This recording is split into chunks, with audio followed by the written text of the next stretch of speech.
Good afternoon to all of you. मैं आप लोग को पढ़ाऊंगा एप्लीकेशन ऑफ कॉम्प्लेक्सेशन। हमने पिछले क्लास में देखा था बी फार्मा थर्ड सेमेस्टर का फार्मास्यूटिक्स एनालिटिकल फार्मास्यूटिक्स। सबसे पहले लिखेंगे हम एप्लीकेशन ऑफ कॉम्प्लेक्सेशन। ठीक है, सबसे पहले एप्लीकेशन है सॉल्युबिलिटी इनहांसमेंट।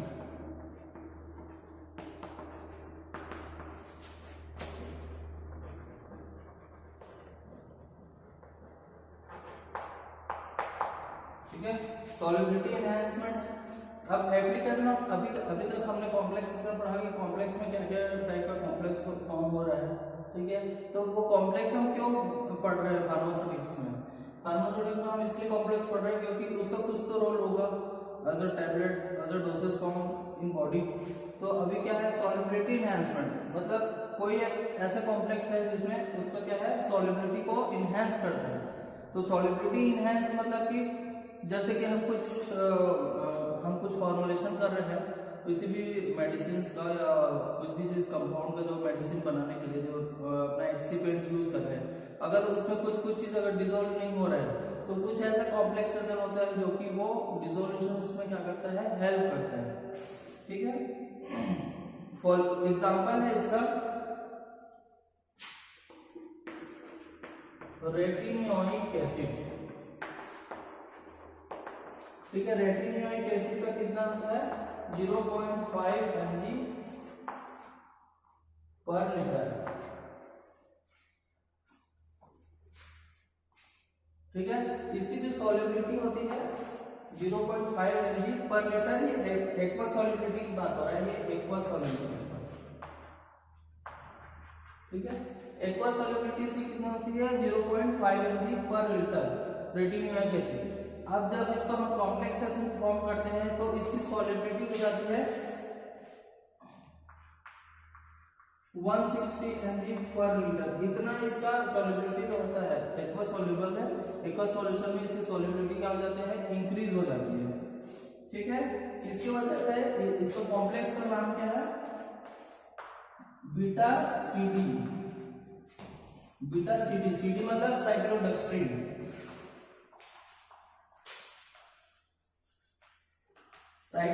ये जो बीटा साइक्लोडेक्स्ट्रिन है इसका हम कॉम्प्लेक्स बनाएंगे रेटिनोइक एसिड के साथ, तो उसका जो सॉल्युबिलिटी है 0.5 mg पर लीटर से कितना बढ़ जाता है 160 mg पर लीटर। ठीक है, अब ये सॉल्युबिलिटी का रोल क्या है? अभी मैंने आपको बताया कि कुछ फॉर्मुलेशन भी यूज होता है। इवन जब हम डिसोल्यूशन जैसे होता है, एडीएम रिएक्शन होता है, वहां पर भी इसका बहुत बड़ा रोल प्ले होता है। ये होगा सॉल्युबिलिटी एनहांसमेंट।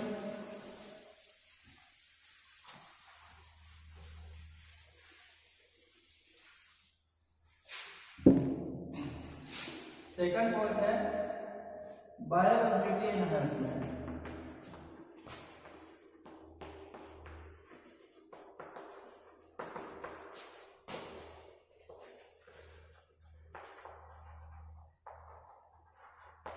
ठीक है, अब बायोअवेलेबिलिटी एनहांसमेंट मतलब क्या होता है कि जो डिसोल्यूशंस जो होते हैं, जो एडीएमई रिएक्शन, बायोअवेलेबिलिटी मतलब जो एडीएमई जो रिएक्शंस होता है, एब्जॉर्प्शन, डिस्ट्रीब्यूशन, ठीक है, मेटाबॉलिज्म, इसके बीच में क्या होता है, टैबलेट जब आप लेते हो तो जो स्टमक होता है, स्टमक में क्या होगा डिसोल्यूशन, डिसइंटीग्रेशन होता है। तो जो डिसोल्यूशन होता है उसको ये क्या करता है, फास्ट करता है, बायोअवेलेबिलिटी एनहांसमेंट करता है। ठीक है, फॉर एग्जांपल इसका एग्जांपल है, इसका भी सेम है बीटा साइक्लोडेक्स्ट्रिन।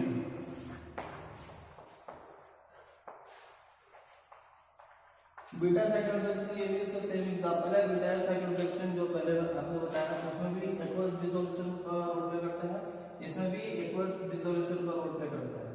ठीक है, ये क्या करता है, जो गैस्ट्रिक लिक्विड होता है, गैस्ट्रिक लिक्विड में क्या होता है, कुछ मेडिसिन क्या होगा डिसोल्यूशन में टाइम लगता है, डिसॉल्व होने में टाइम लगता है। तो ये जो कॉम्प्लेक्स अगर हम देते हैं तो वहां पर इसका ये क्या करता है, डिसोल्यूशन को क्या करता है, इनहेंस कर देता है, बढ़ा देता है। ठीक है,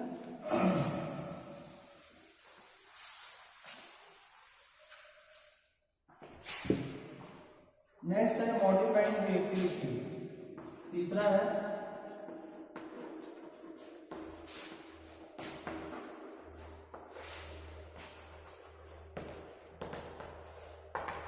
मॉडिफाइंग रिएक्टिविटी। ठीक है, अब मॉडिफाइंग रिएक्टिविटी मतलब क्या हो गया? मॉडिफाइंग रिएक्टिविटी मतलब कि जो आपका जो एडीएमई का प्रोसेस है ना, जैसे डिसोलिसिस वगैरह होता है ना, increase reactivity gas molecules depending on the nature of reaction and orientation of the molecules with cyclodextrin cavity. ठीक है,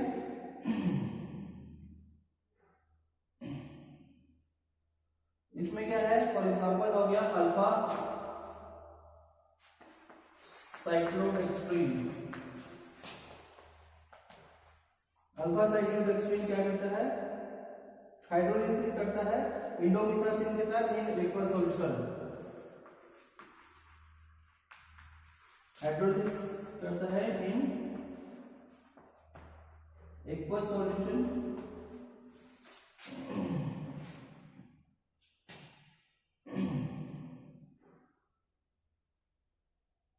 ठीक है, जबकि जो बीटा साइक्लोडेक्सिन होता है, बीटा साइक्लोडेक्सिन क्या करता है? इसको इनहैंस करता है, सॉरी इनहिबिट करता है। ठीक है, तो इसलिए यहाँ पर क्या लेते हैं? अल्फा साइक्लोडेक्सिन लेता है, जो कि क्या करता है? वो हाइड्रोलिसिस का रिएक्ट करता है। हाइड्रोलिसिस का करने से क्या होता है? जो उसकी रिएक्टिविटी होती है, जो मेडिसिन के जो रिएक्टिविटी है उसको क्या करता है? वो इनहैंस कर देता है।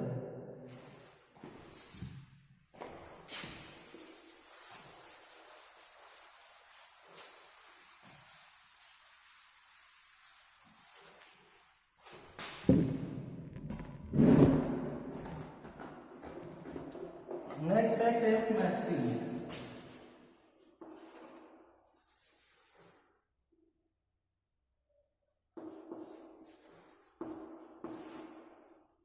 Modifying drug release, modifying drug release,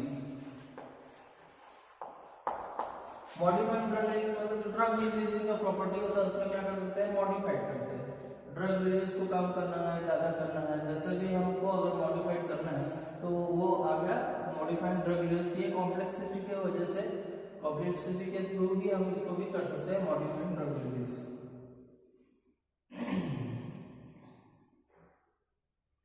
इसका भी एग्जांपल सेम है, जो बीटा साइक्लोडेक्सिन होता है। बीटा साइक्लोडेक्सिन का यूज किसमें करते हैं? सस्टेन रिलीज टैबलेट बनाने में। ठीक है, सस्टेन रिलीज टैबलेट,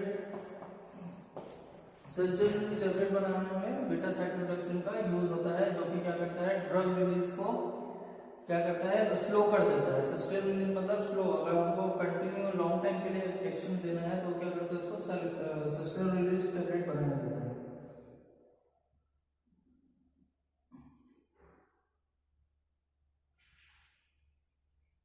ठीक है,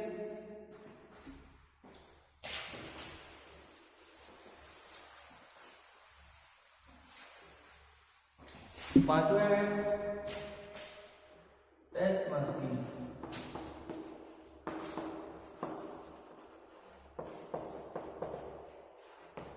टेस्ट मास्किंग में क्या करता है? टेस्ट को चेंज किया जाता है, टेस्ट को कंट्रोल किया जाता है। जैसे कुछ बिटर टेस्ट है तो हम सिरप में जनरली क्या करते हैं? बिटर टेस्ट को उसको दबाने के लिए, इनिबिट करने के लिए कोई स्वीटनिंग एजेंट डालते हैं। ठीक है, तो स्वीटनिंग एजेंट डालने से ऐसा कुछ नहीं होता है। एक्चुअल में क्या होता है? कभी कभी कुछ हम जनरली किसी सिरप में, जैसे कोई कड़वा टेस्ट है उसका किसी भी केमिकल का, और हम उसको स्वीटनिंग एजेंट डाल रहे हैं, तो कभी कभी वो स्वीटनिंग एजेंट ठीक से डिसॉल्व नहीं हो पाता है। तो उसके लिए क्या किया जाता है? कॉम्प्लेक्स, जितना भी हम कॉम्प्लेक्सिटी में जो भी हम ड्रग पढ़े हैं वो क्या करता है? वो डिसोल्यूशन में उसका हेल्प करता है। किसके साथ? जो भी ड्रग है, सपोज सिरप है, एक सिरप है, इसमें कोई ड्रग है जिसका क्या है? बिटर टेस्ट है। ठीक है, अब इसको हमको स्वीटनिंग करना है, मीठा बनाना है। ठीक है, अब स्वीटनिंग है तो अपन नॉर्मली क्या करेंगे? स्वीटनिंग एजेंट डालेंगे। ठीक है, लेकिन स्वीटनिंग एजेंट ठीक से इस ड्रग के साथ क्या होता है? डिसॉल्व नहीं हो पाता। फॉर्मुलेशन जब बनाया जाता है तो उसकी वजह से क्या होता है? डिसॉल्व नहीं हो पाता है ठीक से, तो ये ठीक से फॉर्मुलेशन नहीं बनेगा सिरप का। है ना। तो उसकी वजह से क्या किया जाता है, टेस्ट मतलब इसमें भी कॉम्प्लेक्सिटी यूज होता है, ठीक है। कॉम्प्लेक्स में जो भी आप कॉम्प्लेक्सिटी में जो भी यूज कर रहे हैं पॉलीमर्स या व्हाटएवर जो भी, तो वो क्या करता है, इसके सॉलिबिलिटी को क्या करता है, हेल्प करता है और इंक्रीज कर देता है, ठीक है।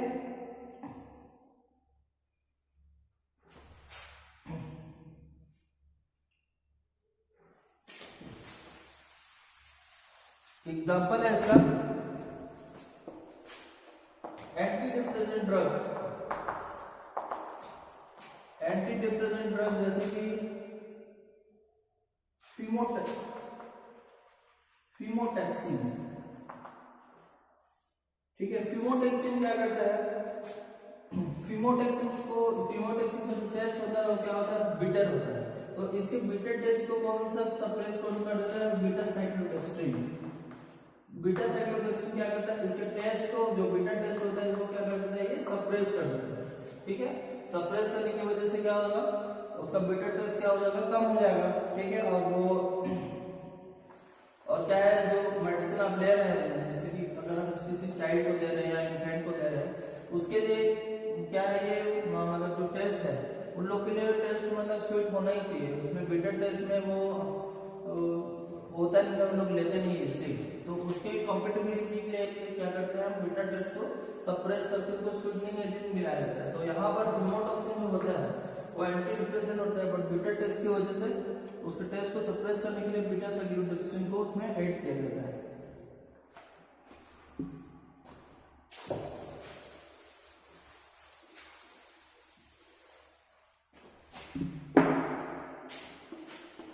सिक्स पॉइंट है administration of therapeutic agent.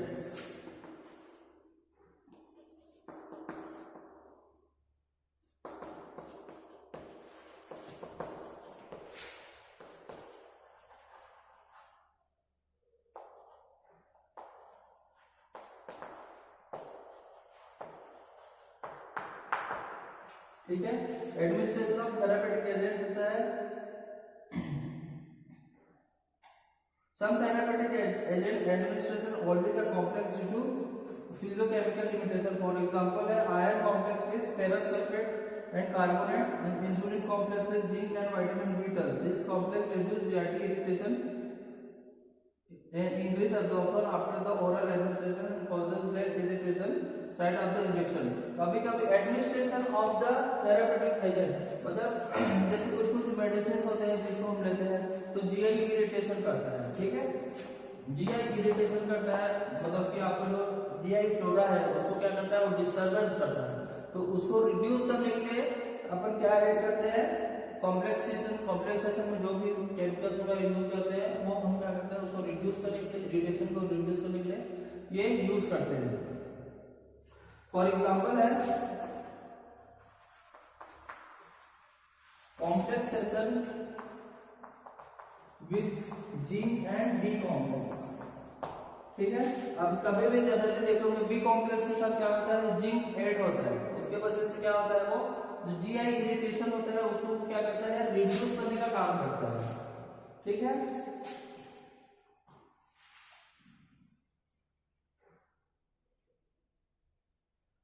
Next है 7 पोजीशन है यूज ऑफ आयन एक्सचेंज,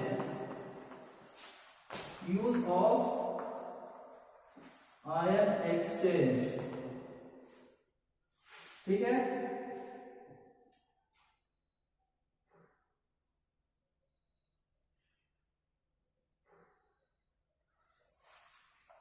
तो यूज ऑफ आयन एक्सचेंज का मतलब क्या होता है कि जैसे हम कोई भी मेडिसिन ले रहे हैं तो मेडिसिन का क्या होगा, एडीएम होगा, एब्जॉर्प्शन, डिस्ट्रीब्यूशन, मेटाबॉलिज्म और फाइनली क्या होता है, एक्सक्रीशन होता है। तो जब एक्सक्रीशन के टाइम में आता है तो वो एक्सक्रीशन कब होगा, जब उसमें चेंजेस होगा, कुछ आयन एक्सचेंजेस होता है, ठीक है। तो आयन एक्सचेंजेस कैसे होगा, उसको बॉडी से बाहर जाना है तो उसमें कुछ आयन एक्सचेंज होना बहुत जरूरी है, ठीक है। तो उसको मतलब कि जो एक्सक्रीशन का पार्ट है, एक्सक्रीशन का पार्ट को इनहेंस करने के लिए, बढ़ाने के लिए क्या होता है, कॉम्प्लेक्सेशन का यूज होता है। इसका एग्जांपल है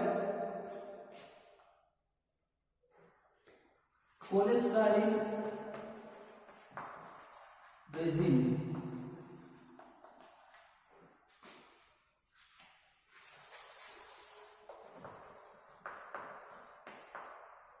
कोलेस्टाइरामीन रेजिन होता है, ठीक है।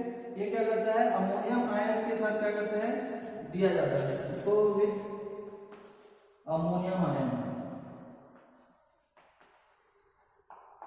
अमोनियम आयन के साथ इसको क्या करता है, कॉम्प्लेक्सेशन में अदर दिया जाता है, जिससे क्या होगा,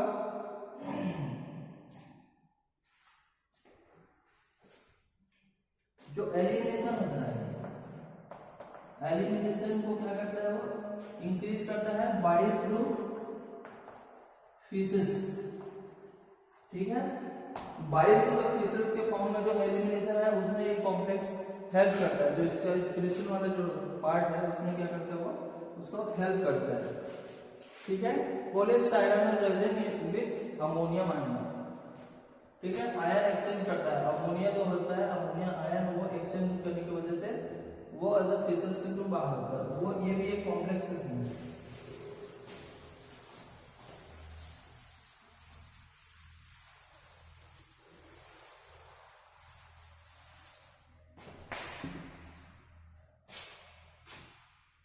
ठीक है, आठवां है डायग्नोसिस में यूज होता है ये,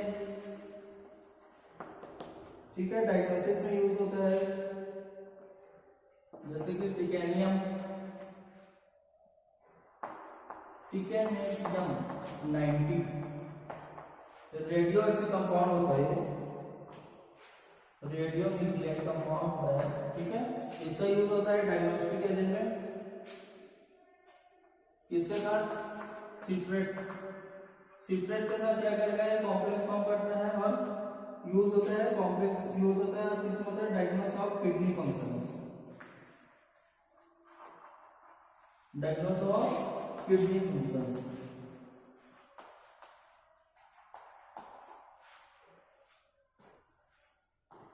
वैसे ही इसके अलावा जैसे 9 पॉइंट है,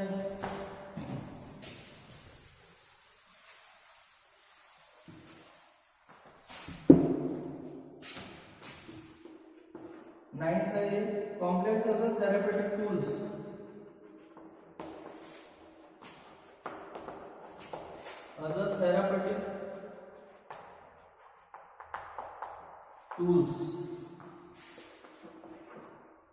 treatment of poisoning,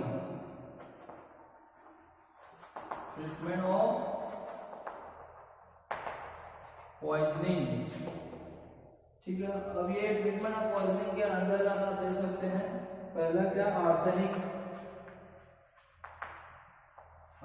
and mercury, poisoning हो गया, बी हो गया लेड पॉइजनिंग, सी हो गया radio active materials,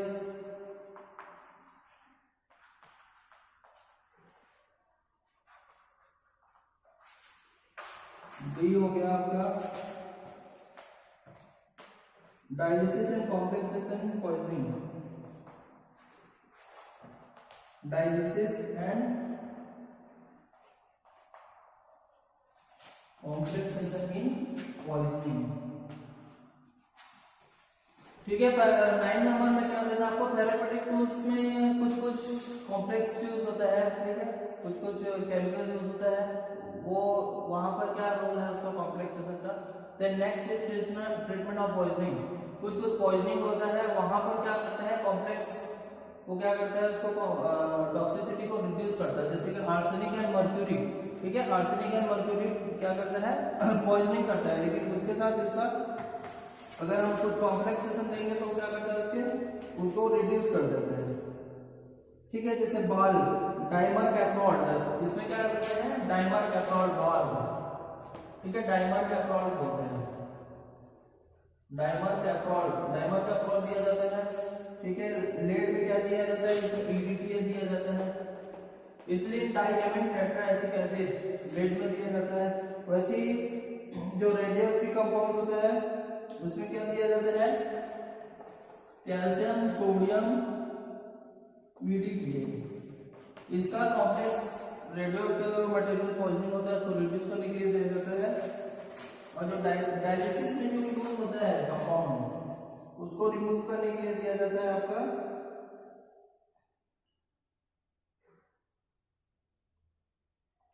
salicylates and barbiturate serum,